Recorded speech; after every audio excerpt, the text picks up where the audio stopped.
Hello everyone. If you are a new viewer, welcome. If you are a returning viewer, welcome back. If this is your second, third, or fourth time watching one of my videos and you are not yet subscribed, we already go together. Just make it official and hit that subscribe button. But today we're going to be talking about Hollywood and how Hollywood is collapsing before our eyes. A tornado just came and erased the Hollywood sign. The Hollywood sign is gone. It's just shredded. If you're like me and you love movies, you've probably noticed that there has been a huge decline in the quality of big budget movies that have been coming out of Hollywood, especially in the 2020s. I mean, there's Morbius. There's Fast X, which made no sense, and Jason Momoa's Scrunchy was very distracting. I feel like it tones down the masculinity a little bit, which we all need these days. There was Eternals. Eternals was boring as shit. I fell asleep several times in the theaters, and I couldn't even tell you what the movie was about. It pains me that there's so many movies that I was really looking forward to, and they didn't live up to their potential. And what pains me even more is that when I go to the theaters and I see a shitty movie, I am not able to get a refund. And that's the reason why a lot of the times, if I don't think I'm going to enjoy a movie, I just don't watch it in theaters. I wait for it to become available on streaming. And I know that I am not the only person who has that mindset, and therein lies the problem. So many people do this because Hollywood is making so many shitty movies, but so many people do this that it is now becoming an issue in Hollywood. As of the making of this video, the Writers Union has been on strike since May 2nd of 2023, and recently, the Actors Union also went on strike, making this the first time in 63 years that writers and actors were both on strike at the same time. And there are two motivating factors behind the strike. The first being the thing that people always strike about, which is money.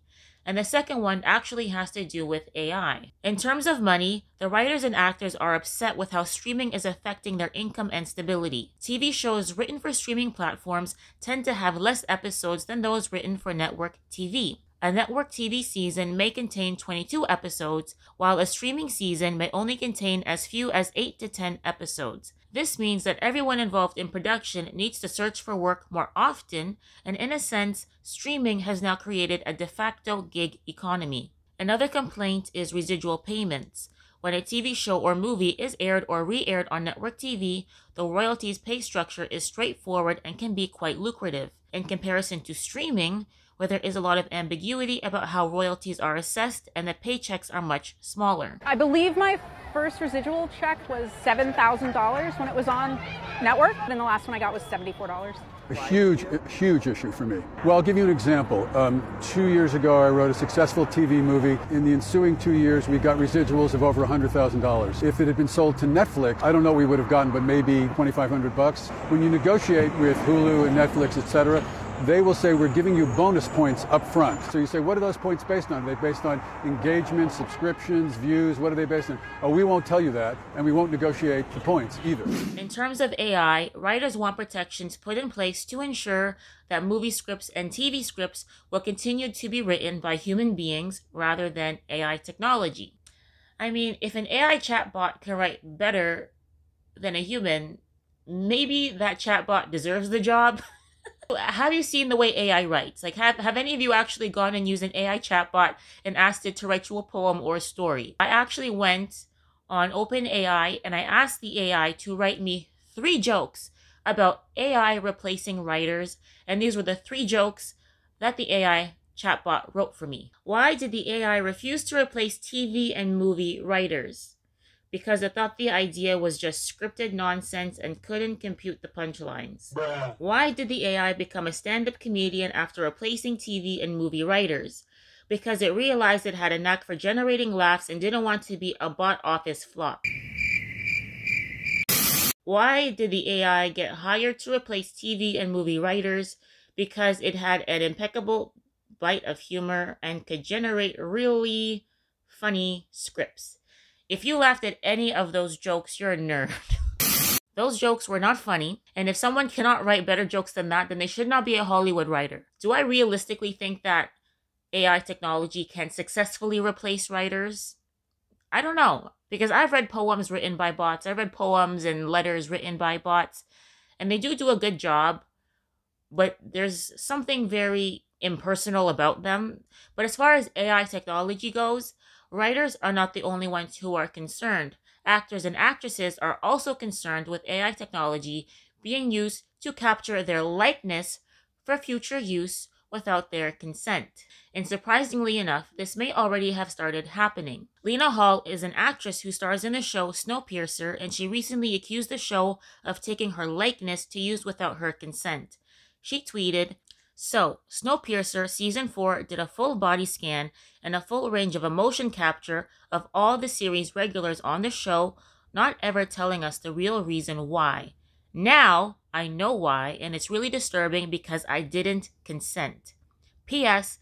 They told us it was for special effects, but were very vague." As I mentioned earlier, the Writers Union and the Actors Union are two separate unions, but they are currently striking simultaneously, and they are negotiating with the AMPTP, which stands for the Alliance of Motion Picture and Television Producers. One of the proposals made by the AMPTP is to include full body scans as a requirement of production. The scans would be owned by the production company indefinitely, while the actors and actresses would only receive 1 day's worth of wages for their participation. The Actors Union has rejected this proposal, and this is in large part why they are striking. They don't want the production companies to own their likeness indefinitely. But according to Lena Hall, she and her castmates may have already unknowingly had their likeness captured for future use without their consent, believing initially that it was for special effects, but now believing that it may have actually been for future use of their likeness. And funny enough, many people have pointed out how this real-life situation is pretty much verbatim the storyline on a recent episode of Black Mirror called Joan is Awful. This situation is awful. It really stinks for everyone involved. But you know who should never stink? You. Or me. I guess I will include myself in that. I should never stink also. It's summertime.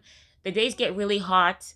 And one way that I make sure that I smell nice and fresh is with the sponsor of this video, Scentbird. Scentbird is a fragrance subscription service that carries over 850 designer fragrances for both men and women, including Versace, Prada, Gucci, and more. And each month you get the choice of which scent you would like to try. Designer perfume brands often cost more than $100 per bottle, but with Scentbird, a monthly subscription only costs $17, which is great. Because if you're like me, you like to enjoy luxury, but at an affordable price. And better yet, if you use my coupon code NissCee, you will get 55% off on your first order. So if you live in Canada or the US, you can give Scentbird a try for just over $7. And this month, Scentbird sent me 3 fragrances. The first one is called Magnolia Infinita. The second one is called Romantica. And the third one is called I don't know what. Like, you know how the French say, je ne sais quoi? Je ne sais quoi. I don't know. This one is actually my favorite one because it has a very sexy smell. And if you look at the size of the bottle, this will easily last you more than 30 days, even if you were to use it every single day. If you want to try any of the fragrances that I mentioned, the links will be in the description box down below, along with my promo code NissCee to get 55% off your first month. Thank you to Scentbird for sponsoring this video. The writer's strike has now been going on for over 11 weeks, and as a result, many TV and movie productions have been halted. According to Kevin Clouden, the chief global strategist for the Milken Institute, the potential economic impact of the writers and actors' strike could cost $4 billion or more in financial losses, especially if the actors are not able to come to an agreement quickly.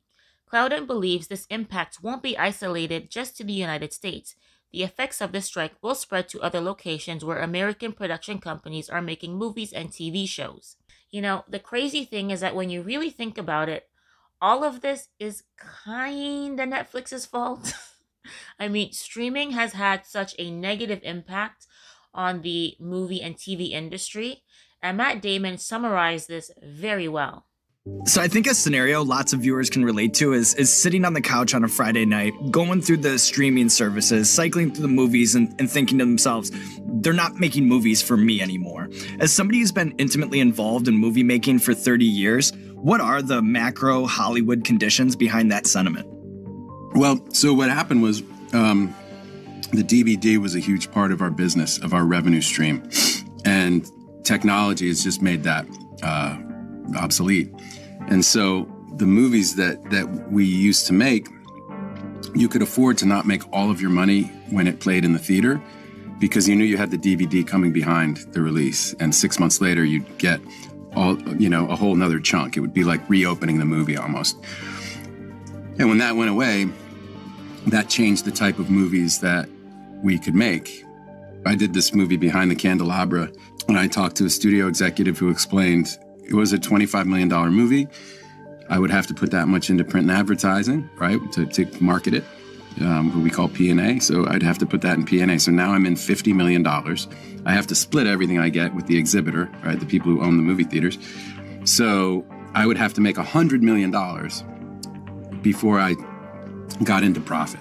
And the idea of making $100 million on a story about like this love affair between these two people, yeah, I love everyone in the movie, but that's suddenly a massive gamble. He didn't specifically name any companies, but Netflix is the company that made DVDs essentially obsolete when their business became a direct-to-consumer streaming platform. And this impacts the financial longevity of a movie that perhaps is actually a good movie that audiences will enjoy, but due to poor marketing didn't succeed in theaters. Take, for example, Fight Club. This movie came out in 1999 and to this day is still considered a cult classic, but when it was released in theaters, it was a major flop. It cost $63 million to make and only earned $37 million at the US box office and $64 million worldwide, meaning it was a financial disappointment for 20th Century Fox. However, word of mouth spread and the movie made another $55 million on DVD and movie rentals. Imagine if Fight Club were released today and after bombing in theaters, it ended up on Netflix.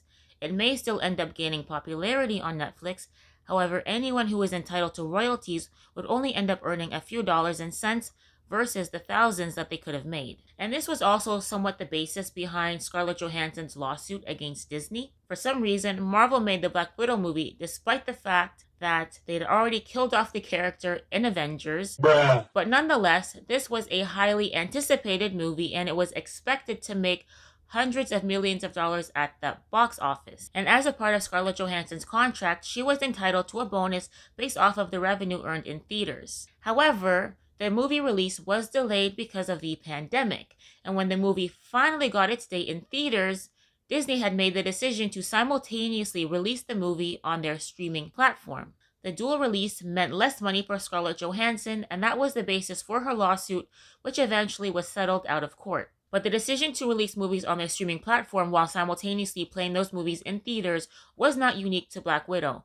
They also did this strategy with movies such as Raya and the Last Dragon, Jungle Cruise, and Cruella, and other movie studios followed suit. The problem with this release strategy is that it just means anyone who pirates movies will have a crystal clear version available as soon as the movie is released. The other problem with this strategy is that you're basically training your audience to have the mindset that if a movie is not very good, it's probably going to be available on streaming in just a few weeks. So if you just wait it out, you can go watch the movie for a price that you're already paying versus having to pay money to see it in theaters. In my opinion, this is the dumbest strategy that anyone could use ever to build up a streaming platform. So essentially, the studios are making these movies and the movies suck. They're not doing well in theaters and they think that the best way to make money is to take these movies that suck and put them on a streaming platform. So now you have a streaming platform full of content that sucks. Just stop making bad content. That's the solution. Stop making bad content. People are tired of the woke pandering. They're tired of the princesses who don't need a man and they're independent women and they save the day themselves. Okay? They're tired of the race swapping. They're tired of the shitty CGI and seeing the same movie over and over and over and over again, but with a different name, a different title, but it's the same shit. Elemental is the exact same storyline as Utopia. That's why it's not doing well. It's the same movie. They keep making the same shit over and over again, and they're not listening to their audiences. Boo this man! Disney is the biggest conglomerate in Hollywood. Disney essentially is Hollywood. Disney, of course, owns their own catalog, their own studios, and their own theme parks, but Disney also owns Hulu, ESPN, 21st Century Fox, Marvel Studios, the ABC Broadcasting Network, Lucasfilm, Pixar, Searchlight Pictures, and more. They own most of Hollywood, and Bob Iger, the CEO of Disney, is now thinking of selling either some of their holdings or the entire company as a whole. And I don't blame him. Disney's last 8 movie releases have lost them over $890 million. Disney's streaming platform is expected to lose them $800 million in the third quarter. Attendance at Disney's theme parks is lower now than it was before the pandemic, and in the spring of 2023, Disney laid off 7,000 employees. This company is struggling, and Disney is not doing themselves any favors. Just look at the leaked photos for the new live-action Snow White that is supposed to be coming out next year. They casted a bunch of, climate change activists to play the 7 dwarfs? These are supposed to be magical creatures. So they got rid of the 7 dwarfs and they have replaced them with magical creatures. Why? Why? Why? Why? I don't know why. I don't know. And to top it all off, Snow White, which is a character with skin as white as snow, is being played by a Latina actress named Rachel Ziegler. So Disney has not learned their lesson with The Little Mermaid, and once again they are doing a race swap. Why? I don't know why. I don't know. Why are they even making another live-action Snow White? They already made the edgy Snow White, and they made a sequel. Why are they bothering to make this cheesy-looking one? Bruh. This movie is just going to be added to the long list of financial losses that Disney has suffered, and it's going to make the company much cheaper to buy for whoever wants to buy it. And whoever buys it, please, please, please stop with the woke content. Please and thank you. Stop! It's time to stop, okay? No more. It's time to stop! Anyways, I'm going to end this video here. If you liked this video, please don't forget to hit the like button. If you are not yet subscribed, please don't forget to hit the subscribe button. If you would like to follow me on social media, you can find me at NissCee.Social on Instagram. And if you like this video, I have 2 more videos that I think you will enjoy in the end cards. Thank you to Scentbird for sponsoring this video. Don't forget to check out the links for Scentbird in the description box down below, as well as the promo code NissCee to get 55% off your first order. I will see you guys in the next one. Take care. Bye.